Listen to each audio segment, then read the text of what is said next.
ലോക്സഭാ ഇലക്ഷന്റെ ഭാഗമായി കുന്നച്ചേരി 183 ബൂത്ത് കമ്മിറ്റിയിൽ സ്ഥാനാർത്ഥി പര്യടനം നടന്നു.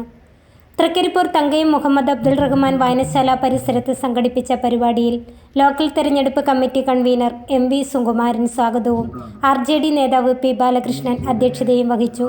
തുടർന്ന് LDFന്റെ പ്രമുഖ നേതാക്കന്മാർ സംസാരിച്ചു. MKC bureau, Thrikkaripur. ഞാൻ ആദ്യമായി നന്ദി രേഖപ്പെടുത്തുകയാണ്. നിങ്ങളുടെ മുഖമൊക്കെ കാണുമ്പോൾ വല്ലാതെ വേർത്തൊലിച്ച് ചൂടൊന്നും താങ്ങാൻ വയ്യാത്ത രീതിയിൽ ഇങ്ങനെ ഇരിക്കുകയാണ്.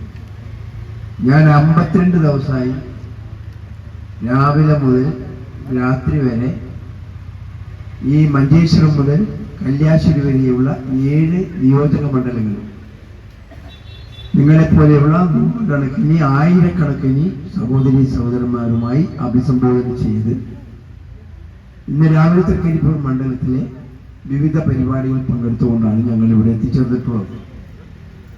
ഇവിടെ നേതാക്കന്മാർ വളരെ വിശദമായിട്ട് നിങ്ങളോട് സംസാരിച്ചിട്ടുണ്ട്. എനിക്ക് നിങ്ങളോട് അഭ്യർത്ഥിക്കാനുള്ളത്,